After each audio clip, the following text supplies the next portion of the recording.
saved, and then I wouldn't have to worry about it. I would be bald from there on out. Because that's how it works in wrestling. When a wrestler gets their head shaved, they're bald forever.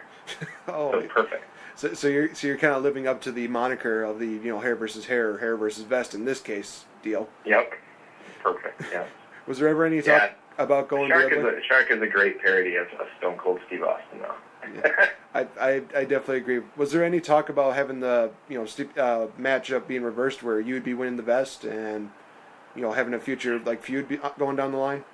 It's a UWS, because this is the crazy thing about it. They had folded right after that show. Right, I remember that.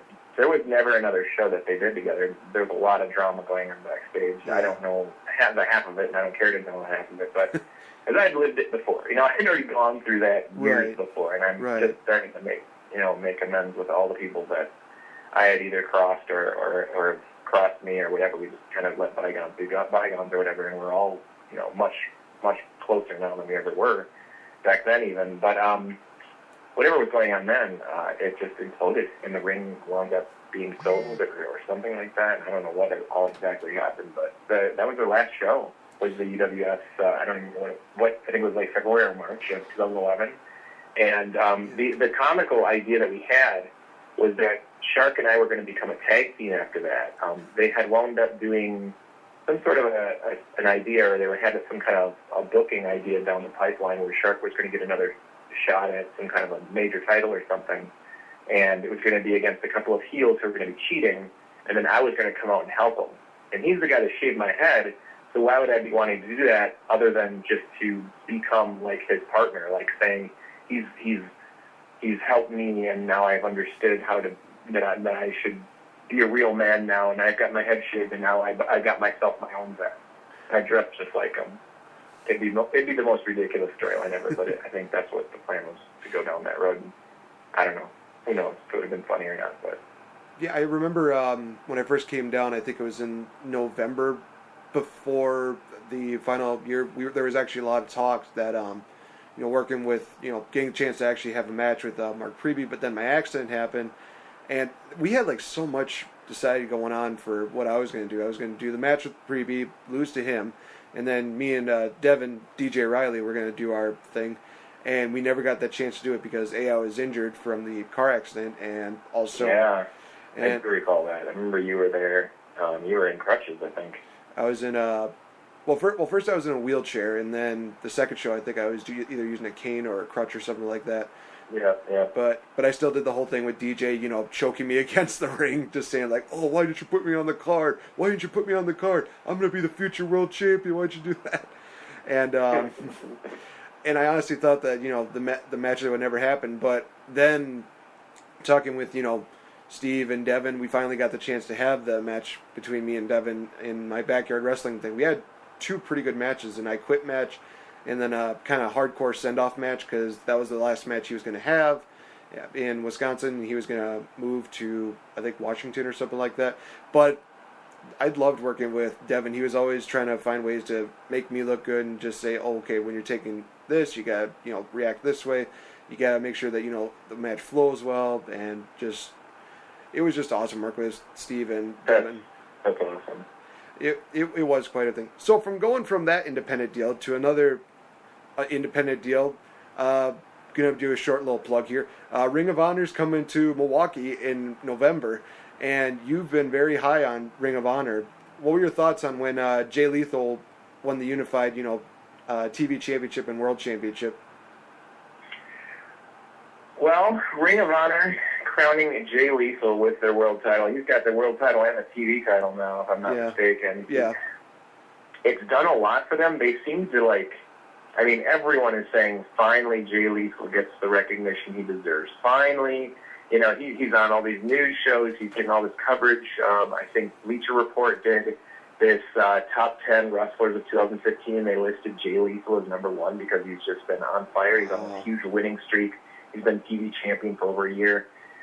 It's really bizarre because I am absolutely the other spectrum of this whole concept. I am not a Jay Lethal fan. Really? I don't know what it is. I would rather see Jay Briscoe or Adam Cole or AJ Styles. Any one of those three could be champions. They could even throw it on Austin Aries when he comes back. I just think Jay Lethal, as Jay Lethal, is as boring a character as I just have ever seen. It is so, like, 1980s heel, and that's fine. I love 1980s heel. But I'm not talking WWF heel. I'm talking about NWA, AWA style, like, 80s heel. He's got this generic manager that comes out and cheats whenever he can. Jay Lethal is a very, very accomplished, very good wrestler. I have got nothing against his technical abilities. I'm just bored to tears with him. Every match of his is the same. I have no interest in it. When he became champion, I almost kind of fell off. I love Ring of Honor. They're great. The wrestling is the best the U.S. has to offer. I mean, the only thing you can compare it with in the world is like New Japan, and New Japan is an entire different level above everyone else. The only reason I would say compare it to it is because they have a really strong relationship with each other. And Ring of Honor sends their guys to Japan, and Japan sends their guys over here to the U.S. to wrestle in Ring of Honor, and it's beautiful.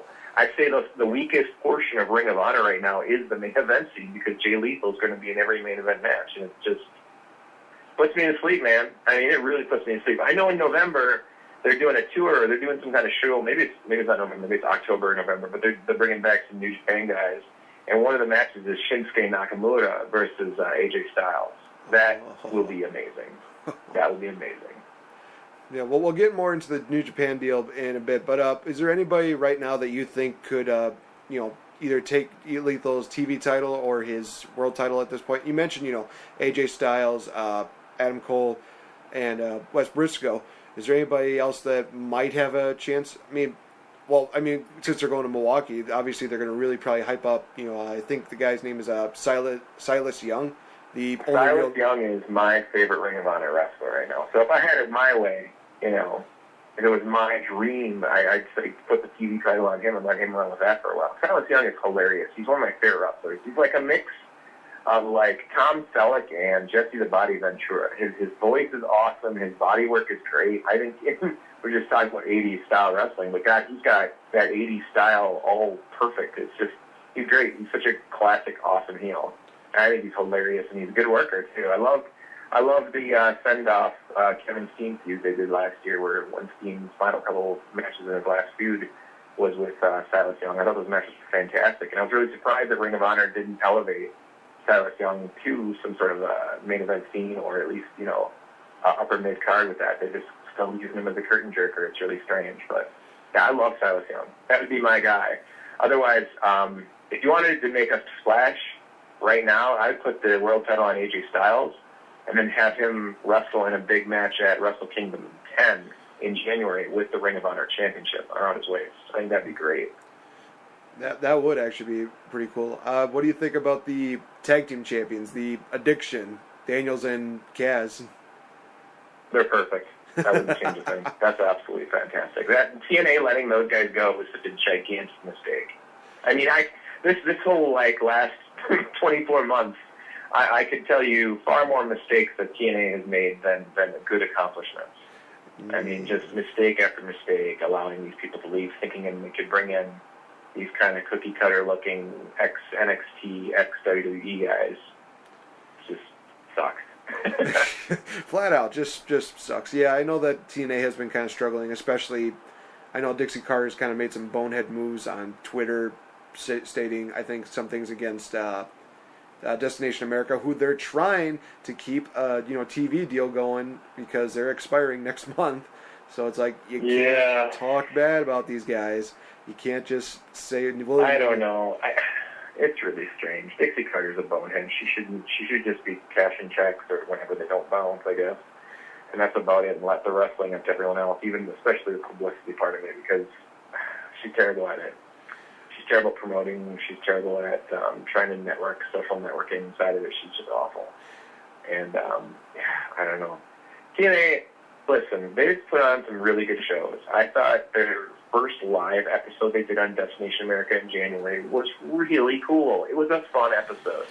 Everything they did late last year with Wrestle One, with oh my God, what's his name? I'm trying to say with the Great Muta. Great Muta and Tajiri and everything, even with Sonata, was cool. It was really good, but this year they put on solid wrestling shows, but there's just nothing going on. Like, there's just nothing to get excited about. They're not building up to anything. And whenever it does feel like they're building up to something, it gets, like, screwed up in the end. It was building up a little bit to Slammiversary, but then they wound up screwing up the dates with their pay-per-view provider and with the company, the Destination America or whatever. Right. And so they wound up having a world title match on TNA. We have, like, Joe and Austin Aries and Loki, and you go almost every 2 weeks, there's another person with their contracts up that they just let go. But you could have done something like like with EC3, having them like ending their careers or something. That would have been kind of cool, like building up to this big thing. Because what big matches does he have under his belt?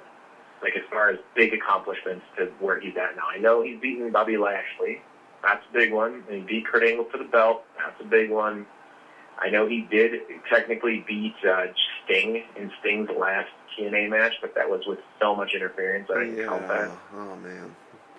That was just horrible. That was when they were like in a really dark age in their career where they just had, and it really discredited Magnus so much, because I thought Magnus was going to be a great world champion, but as soon as he...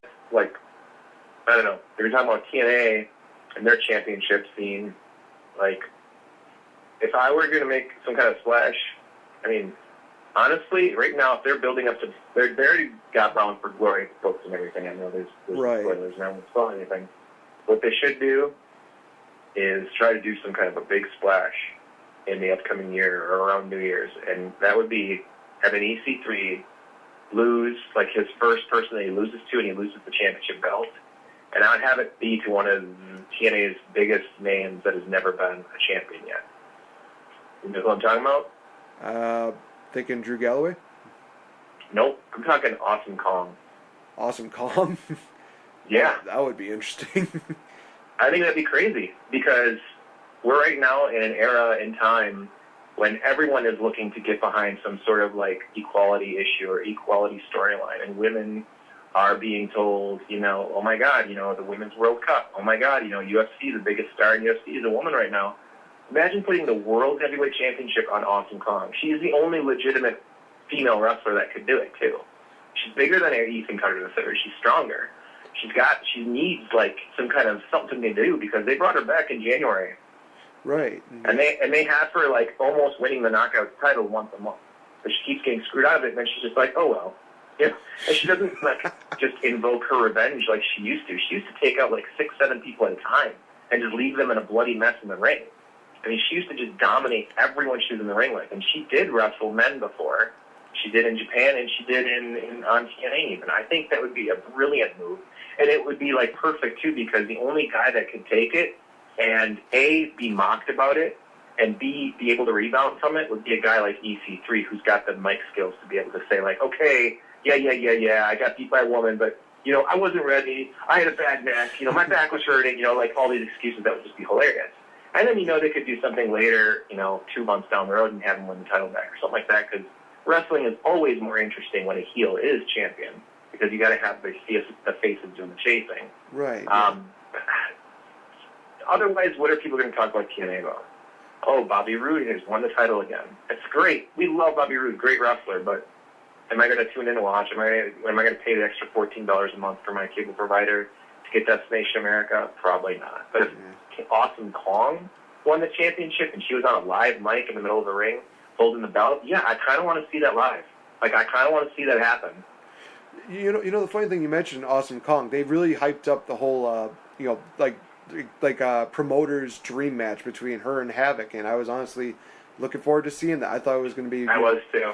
Good match of the year. And I thought it was going to be like an actual rivalry. I thought they were going to do, like, so much more, but then when they just did one match... Just a match. It was one match, and it was probably about 6 minutes long.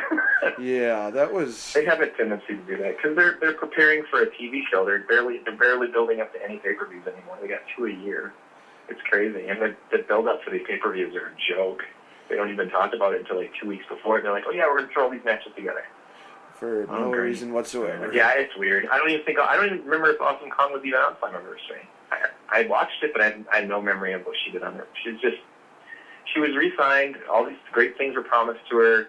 they could have done a lot of really cool things when they did that European tour. They could have brought back the alpha female again. She's a real strong chick